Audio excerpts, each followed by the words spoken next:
안녕하세요. 저희 어머님에 관한 이야기를 들려드리고 싶어 이렇게 사연을 보냅니다.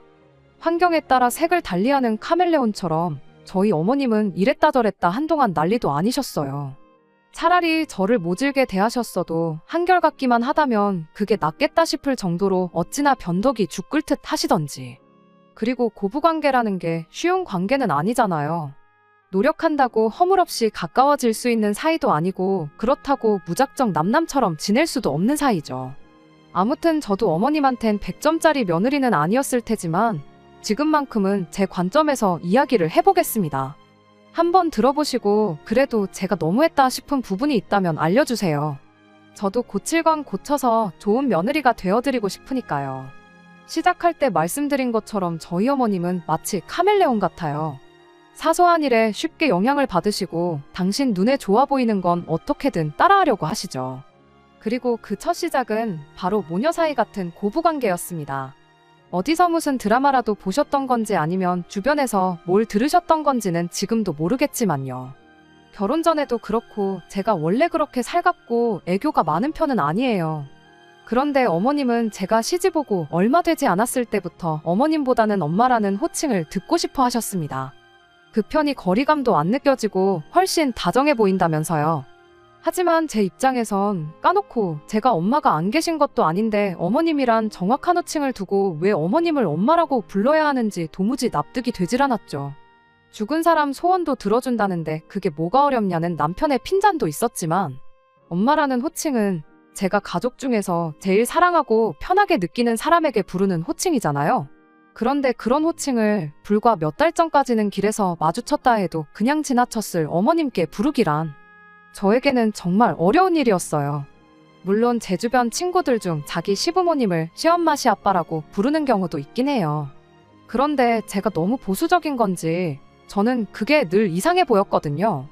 엄마 아빠 소리를 그렇게 쉽게 얼마 전까지도 모르고 살던 사람한테 할 수가 있다는 게. 하지만 어머님께선 일단 시작이 어려운 거지 한 번 하면 아무것도 아니라며 계속해서 엄마 소리를 강요하시더니 급기야는 제 의사와는 상관없이 저를 딸이라고 부르기 시작하셨어요. 참고로 그럼 저희 어머님에게 딸이 없냐 하면 아닙니다. 저보다 어린 신우가 멀쩡히 살아있어요. 다만 신우 또한 저와 마찬가지로 그렇게 살가운 성격이 아니긴 했지요. 아무튼 그렇게 어머님은 이후로 걸핏하면 저희 신혼집에 찾아오셔선 저랑 모녀놀이를 하고 싶어 하셨습니다. 특히나 주말엔 정말 대중 없이 찾아오셔서는 여기 가자 저거 하자 어찌나 바라시는 게 많던지. 남자는 빼고 여자들끼리 엄마랑 딸이랑 둘이 가자 하시면서 교회 카페로 서울의 맛집으로 동에서 번쩍 서에서 번쩍 어찌나 정신없이 다녔는지 몰라요. 그리고 그럴 때마다 말도 못하게 부담스러웠지만 그럼에도 불구하고 그런 어머님께 확실히 싫다고 말하지 못했던 건 2달이 지나도록 그렇게 매번 먼저 손 내밀고 친한 척을 하시니 저도 점점 마음을 열게 되었거든요. 이유가 뭐건 간에 조금은 죄송스러운 마음도 들었고요. 그래서 바라시는 대로 엄마라고 불러드리진 못해도 최대한 같이 다니고 맞춰드리려고 했던 거예요. 그런데 어머님이 저를 딸이라고 저는 며느리가 아니라 딸이라고 말씀하셨어도 결국 그건 허울 좋은 말뿐이었다는 걸 알게 되었습니다. 저는 원래 사람이 북적이는 곳을 좋아하지 않아요. 뭐랄까 진이 빠지는 느낌이거든요. 그래서 여자들이 좋아하는 쇼핑도 인터넷으로 하는 걸 선호하지 백화점에 직접 나가는 일은 거의 없습니다. 반면에 저희 어머님은 백화점에 가시는 걸 무척 좋아하세요. 그리고 한 번 가시면 정말 다음날 알아놓을 만큼 여기저기를 들쑤시고 다니시지요. 그래서 어머님이 어디 가자 하시면 웬만하면 다 따라다녔는데 백화점만큼은 정말 피하고 싶었어요. 그런데 그날은 어찌나 집요하게 백화점에 가자 하시던지 옷도 한 벌 사줄 거라며 말 그대로 사람을 달달 볶으시더라고요. 그리고 남편도 계절도 바뀌는데 옷 한 벌 얻어 입으면 좋지 않겠냐며 은근히 따라가 주길 바라는 눈치였지요. 그래서 정말 나 하나 희생해서 가족에게 행복을 주겠단 마음으로 따라 나섰습니다. 그리고 그렇게 도착한 백화점이었는데 어머님께선 주차장에서부터 제 팔짱을 탁 끼시더니 딸이랑 쇼핑 와서 너무 신난다고 야단법석이셨어요.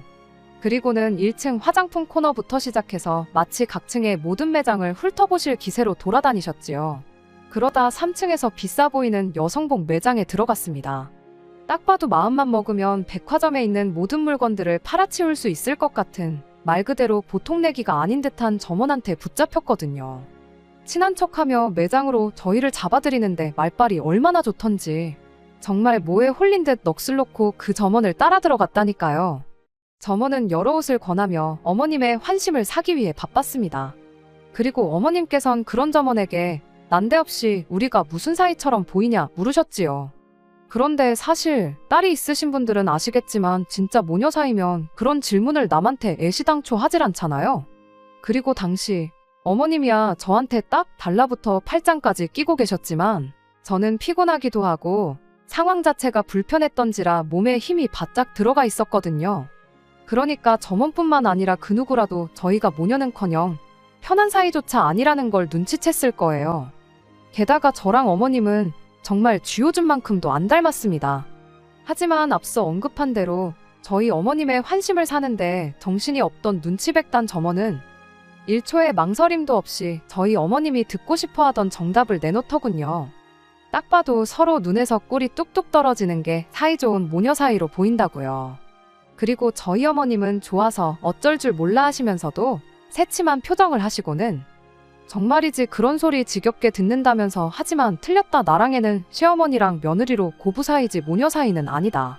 그리곤 뭐 그래도 며느리도 똑같은 딸 아니겠냐며 사돈이 낳아주신 내 딸이라 생각하고 살고 있다면서 마치 당신이 얼마나 며느리인 저를 아끼시는 것처럼 자랑하듯 말씀하시대요.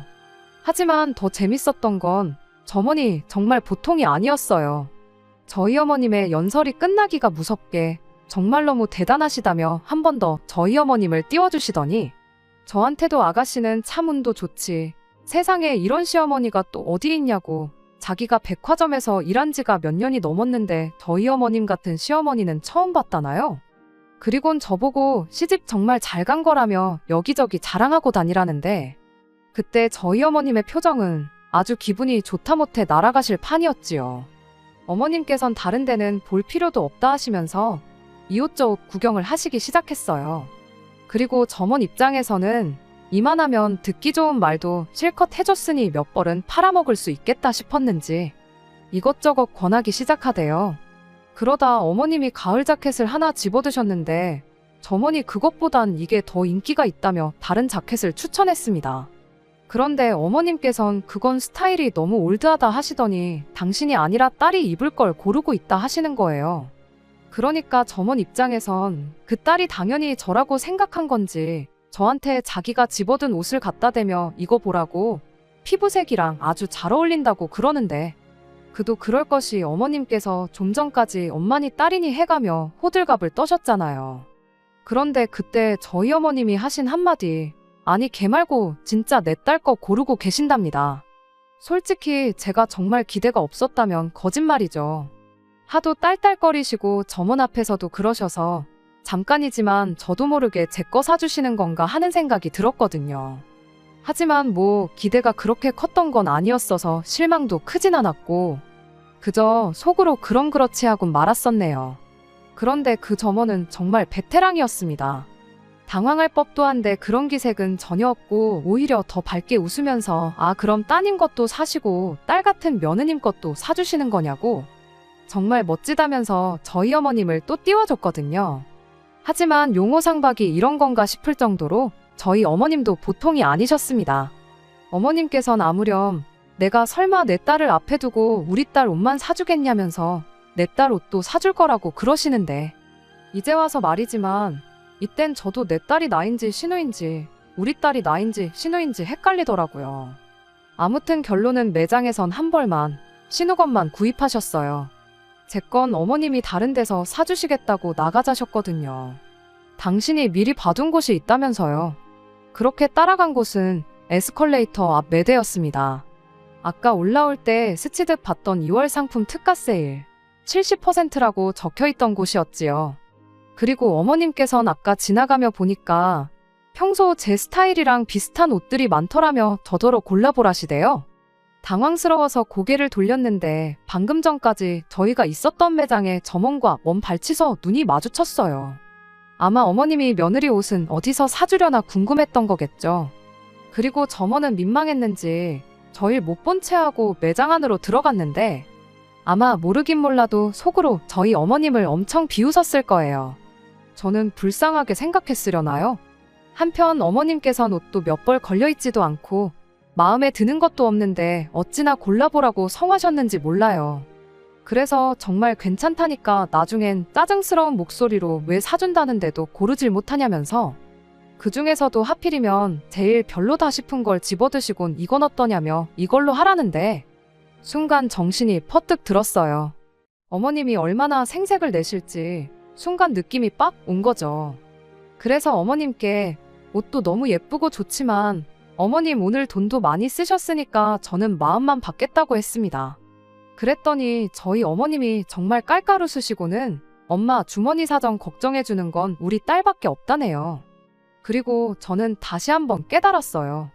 역시 어머님이 말씀하시는 엄마랑 딸은 실은 어머님은 그저 며느리를 위해주는 좋은 시어머니처럼 보이고 싶으셨던 거고 저는 절대로 어머님한테 딸이 될 수 없다는 걸요.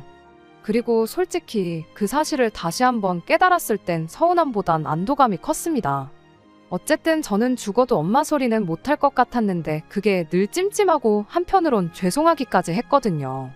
그런데 이렇게 어머님께서 먼저 선을 그어주시니 저도 앞으로도 계속 어머님은 어머님으로서 대하면 되겠구나 싶은 게 다행이다 싶었죠.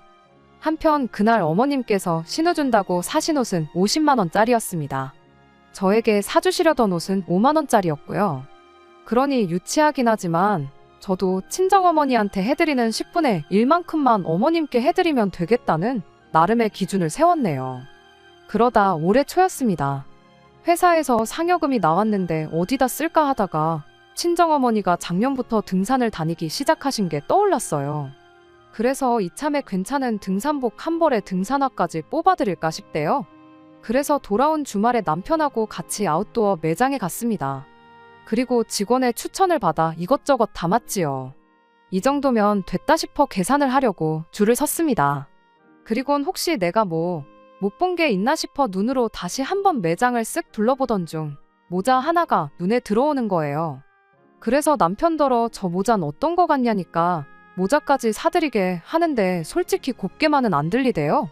그래서 우리 엄마 말고 어머님 생각해서 물어보는 거라니까 본인도 아차 싶었는지 멋쩍어 하더라고요. 그리고 여담이지만 그 무렵 어머님께서 요즘 부쩍 머리숱이 줄어든 것 같다며 동네 가까운데 나갈 때도 머리 손질하다 세월 다 간다고 자주 푸념을 하셨어요. 그래서 비록 남편은 상여금 받고 어머님 선물만 챙기고 저희 어머니 건 아무것도 안 했지만 저는 어차피 100만 원 쓰나 110만 원 쓰나 뭐가 그렇게 큰 차인가 싶어서 어머님한테 모자 정도는 사드리려던 겁니다. 아무튼 민망해하는 남편을 한번 째려보고 그렇게 계산하고 나왔습니다. 생각보다 이른 시간에 쇼핑이 끝이 나서 이왕 나온 김에 친정에 들려 산 걸 드리고 가기로 했어요. 그런데 남편이 여기서 시댁이 더 가깝다면서 어차피 가는 길이니까 시댁에 먼저 들러서 어머님 모자부터 드리고 가자더라고요. 아마 남편 딴에는 며느리가 엄마를 이렇게 생각한다고 자랑을 하고 싶었던 모양이었죠. 예상은 했지만 역시나 어머님께서 엄청 좋아하셨어요. 딸이라고 하나 있는 건 엄마가 요즘 무슨 고민이 있는지 신경도 안 쓰는데 역시 우리 딸이 최고다 하시면서요. 참고로 여기서 신경도 안 쓰는 딸은 신우를 말하는 거고 최고라고 하는 딸은 접니다. 어머님께서 저희 보고 이왕 온 김에 기다렸다가 같이 저녁이나 먹고 가라셨는데 남편이 눈치 없이 처가에도 가야 된다고 하대요. 장모님 드릴 것도 있다면서요. 아차 싶었죠. 솔직히 드릴 게 있다는 얘긴 안 하려고 했거든요. 그리고 역시나 저희 어머님 처가에 그것도 장모님한테 드릴 게 있다 하니 뭔가 눈치를 채신 듯 했습니다. 괜찮다고 하는데도 평소에는 현관문 앞까지만 저희를 배웅해 주시던 분이 그날따라 주차장까지 같이 가주겠다며 밖에 따라 나오셨으니까요. 그리곤 누가 말릴 새도 없이 저희보다 먼저 저희 차에 다가가셔서는 창문 한쪽을 살펴보기 시작하시더니 뒷좌석에 놓여있던 똑같은 모양의 쇼핑백을 발견하시고는 저건 뭐냐고 물으시대요. 순간 정말 낭패다 싶었습니다. 제가 뭐 잘못을 한 건 아닌데 들키면 안 되는 걸 들킨 기분이었어요. 남편도 저랑 똑같은 생각이었는지 그제서야 별거 아니라고 둘러댔지만 저게 뭔지나 한번 좀 보자는 어머님을 말리기엔 역부족이었죠. 결국 어머님께서 쇼핑백을 열어보셨습니다. 새 옷이라 가격표도 그대로 붙어 있었기에 변명이랄지 뭐라 할 말도 없었죠. 어머님께선 손을 부들부들 떠시며 정색을 하시더니 저에게 실망이라셨습니다. 신우보다 저를 더 친딸처럼 생각하고 챙겼는데 어떻게 저는 친정어머니랑 당신을 차별할 수 있냐면서요. 남편도 회사에서 상여금이 나왔을 때 어머님만 선물해드리지 않았냐. 그래서 저도 상여금으로 친정어머니 선물 하나 산 거라고 상황을 설명했지만 어머님은 계속해서 막무가내로 어깃장을 부리셨어요. 남편이 저희 어머니 선물을 안 챙긴 건 사돈. 그러니까 저희 친정어머니께서 당신이 저한테 하듯이 안 하시고 사돈 총각과 차별을 하셨기 때문일 거라면서요. 하지만 당신은 저를 딸처럼 대했으니 저도 친정어머니하고 당신을 똑같이 대하는 게 이치에 맞는다나요? 어머님의 억지의 마음 같아선 지난 백화점 이야기를 꺼내고 싶은 마음이 굴뚝 같았습니다. 하지만 한편으론 몇 달이나 지난 상황에서 그걸 들먹여봐야 어머님 성격에 곱게 인정하실 것 같지도 않고 그래서 그냥 죄송하다고 사과드렸어요. 그랬더니 어머님, 제가 정말 잘못을 인정했다 생각하셨는지 더욱 노여워하셨습니다. 그리고는 당신이 이미 마음에 상처를 입었는데 죄송하단 말 한마디면 다냐면서 옛말에 며느리한테 잘해줘봐야 개코 쓸모없다더니 그 말이 무슨 말인지 너무 이해가 된다나요? 그리고는 저더러 당신이 만만해 보였냐, 우스웠냐 퍼부으시더니 앞으로 무슨 일이 벌어질지 한번 보자며 으름장을 놓으시대요. 그리고 참고로 제가 찾아봤는데 어머님이 말씀하신 옛말은 아무래도 어머님이 지어내신 것 같더라고요. 아무튼 이후로 한동안 어머님한테선 연락이 오지 않았습니다. 찾아오시는 일도 없었죠. 모르긴 해도 삐져도 단단히 삐지셨구나 싶대요. 그런데 좀 웃겼던 건 그 와중에 모자는 마음에 드셨는지 제가 사드린 모자를 쓴 사진으로 어머님이 톡사진을 바꾸셨단 거예요. 그래서 저도 그 이후론 어머님에 대해선 크게 마음 쓰지 않았어요. 남편도 워낙 변덕스러운 분이니 신경 쓰지 말라며 저더러 지금의 자유를 즐기라고 했고요. 그리고 아니나 다를까 3개월이 지났을 무렵 어머님과 다시 만나게 되었습니다. 어머님 생신이었거든요. 사실 처음엔 어머님하고 저하고 껄끄럽기도 하니까 남편이 먼저 자기가 신우랑 둘이 챙겨드리겠다고 했어요. 그런데 황당하게도 신우가 어머님 생신 때 자기는 외국에 있을 거라는 겁니다. 비수기라서 비행기 티켓이 저렴하길래 친구들하고 해외여행을 가기로 했다면서요. 황당했죠. 아무리 티켓이 싸도 그렇지 엄마 생일에 친구들하고 해외여행 가는 딸이라니 저로서는 상상도 못할 일이었거든요. 하지만 제가 신우한테 이래라 저래라 할 건 아니었으니 더는 뭐 말은 안 했습니다. 그저 신우까지 없으면 저희 남편 혼자서 어머님 생신을 챙겨드려야 하는데 그 그림이 썩 보기 좋진 않겠다는 걱정이 더 크기도 했고요. 그래서 남편하고 제가 같이 챙겨드리기로 했어요. 마침 드릴 말씀도 있었는데 영 타이밍을 잡지 못하고 있었던지라 가능하면 그날 말씀도 드려야겠다는 생각이었지요. 그리고 그렇게 모처럼 어머님을 뵙게 되었는데 엄마를 자처하시던 어머님의 모습은 온데간데였고 정말 여기 올라오는 사연들에 나올 법한 시어머니로 돌변해 계셨습니다. 딸이라는 호칭을 그리워했다거나 듣고 싶었던 건 아니지만 최소한 제 이름이나 며느리라고 불러주실 순 있는 거잖아요. 그런데 저를 발견하시기가 무섭게 저더러 야, 너는 그렇게 죽고 못 사는 친정에나 가지 꼴도 보기 싫은 시애미 집에는 왜 왔냐며 저를 낯잡아 부르시대요. 게다가 그걸로도 부족해. 어머님 생신이라고 그래도 제법 분위기 괜찮은 레스토랑을 예약해서 가고 있었는데 저더러 너는 어쩜 이렇게 성의가 없냐더니 당신 지인의 며느리 얘기를 꺼내셨어요. 그 집 며느리는 시어머니 생일날만 되면 이틀 전부터 집에서 음식을 준비한다더라. 두고두고 드시라고 하루 종일 불 앞에 앉아서 사고를 우리고 뷔페를 방불케 할 만큼 온갖 종류의 음식을 해서 가지고 온다더라. 너처럼 돈 얼마로 대충 때우려는 며느리랑은 천지 차이 아니겠냐. 말 그대로 작정하고 제 속을 긁으려고 드셨죠. 그리고 저도 사람인데 왜 기분이 안 상했겠어요. 그래도 처음엔 제가 마음먹고 온 게 있었으니 그런 어머님의 타박에도 웃는 얼굴로 다음에는 노력해보겠다며 어떻게든 시어머니 기분 맞춰드리려고 했습니다. 하지만 어째서인지 제가 어머님의 비위를 맞춰드리려고 노력을 하면 할수록 어머님은 더더욱 속된 말로 삐딱선을 타시대요. 밥 먹는 내내 정말로 존재하긴 하나 싶은 남이 집 며느리 이야기를 하시면서 이러쿵저러쿵 타박만 하셨거든요. 뿐만 아니라 생신 선물로 현금 50만 원을 드렸는데 그걸 가지고는 또 이건 누구 돈으로 주는 거냐고 물으셨어요. 그래서 저희는 경조사비는 생활비에서 나간다고, 그러니 굳이 따지자면 저랑 남편이 반반씩 드리는 거라고 설명을 드렸거든요. 그랬더니 또 그걸로 꼬투리를 잡으시고는 제가 제 돈으로 어머님 선물 사기가 얼마나 싫었으면 그 돈을 생활비에서 꺼내왔겠냐입니다. 그리고는 이깟 돈 몇 푼으로 생색낼 생각은 꿈에도 말라더니 또 다른 지인의 며느리 이야기를 꺼내시대요. 일단 그 집 며느리는 시어머니 생일이면 명품 선물은 기본이고 해외여행까지 보내준답니다. 경비도 다 내주고요. 그러면서 그런 며느리도 있는데 당신 며느리인 저는 겨우 50만 원을 주면서 온갖 유세니 어디 가서 창피해 말도 못하시겠다나요. 생일상 차리는 며느리야 100번 양보해 그렇다 쳐도, 아니 어느 집 며느리가 시어머니 생일이 돌아올 때마다 그 큰돈을 쓰나요? 그리고 그럼 뭐 그 집 시어머니는 받기만 했겠어요? 아무튼 몇 시간 동안 본 적도 없는 남이 집 며느리들하고 영문도 모른 채 비교를 당하고 있으려니 말 그대로 우라가 치밀더라고요. 성질도 났고요. 그리고 그때 당신은 며느리 복이 있네 없네 하시면서 말년팔자가 며느리 하나 잘못 들어와 다 꼬였다 하시는데, 이때는 저도 할 말은 해야겠다 싶대요. 그래서 그 여자는 시댁이 돈이 많은가 보죠 했습니다. 시댁에서 받은 것도 많고 앞으로 물려받을 것도 많으니 그렇게 최선을 다하는 거지 그게 아니고서야 왜 그러겠냐고요. 그랬더니 제가 이렇게 나올 줄은 예상을 못했었는지 어머님도 남편도 엄청 당황한 눈치였어요. 그리고 저는 기세를 몰아서 어머님이 좀 전까지 저한테 하셨던 것처럼 저도 어머님을 다른 집 시어머니와 비교하기 시작했습니다. 제 친척 언니네 시어머니는 결혼할 때 집도 사주시고 차도 뽑아주셨다. 그리고 애를 낳았더니 수고했다고 현금으로 1억을 주시더라. 어머님은 저 뭐 해주실 거냐. 그리고 제 난데없는 도발과 비교에 얼굴이 시뻘개지셨던 어머님은 제 말뜻을 눈치채신 듯 했습니다. 너 지금 그 말 무슨 뜻으로 하는 거냐고 되물으셨는데 그게 말 그대로 순간이지만 기대하고 설레하시는 목소리셨으니까요. 임신했다고 어머님 이제 할머니 되신다고 했어요.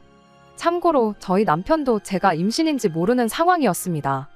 이미 저희는 비록 극초기였긴 했지만 한 번에 유산을 겪었던지라 이번만큼은 제가 안정기에 접어들면 소식을 전하려고 몇 번이나 입이 근질거리는 걸 꾹 참고 있었거든요.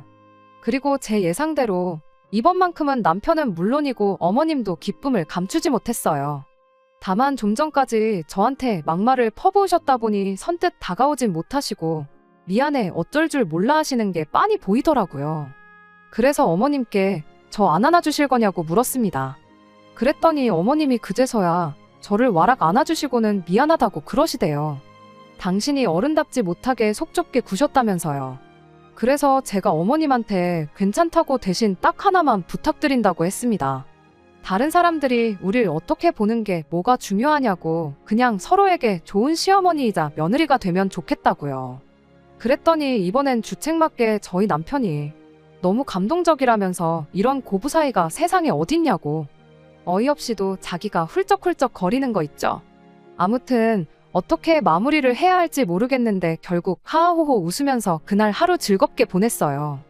그리고 지금은 저희 어머님 어떻게 사람이 이렇게 달라질 수가 있지 싶을 만큼 적당한 거리를 지켜주시면서 저를 챙겨주시고 배려해주시는데 정말이지 아무래도 제가 시어머니 복이 있는 것 같다니까요. 상대가 나보다 어른이라고 해서 어려우니까 부딪히기 싫으니까라는 이유로 무조건 참고 맞춰드리는 게 능사가 아닌 것 같아요. 적어도 인간관계에서는 한 번쯤 솔직하게 진심을 보이면 생각지도 못한 곳에서 해결책을 찾게 될 때도 있더라고요. 앞으로도 어머님하고 서로 얼굴 붉히는 일 없이 요즘처럼만 지낼 수 있으면 좋겠습니다. 그럼 정말 행복할 것 같네요. 끝까지 들어주셔서 감사합니다. 오늘의 사연은 여기까지입니다. 구독과 좋아요, 알람 설정 부탁드리고 더 좋은 사연으로 다시 찾아뵙겠습니다. 감사합니다.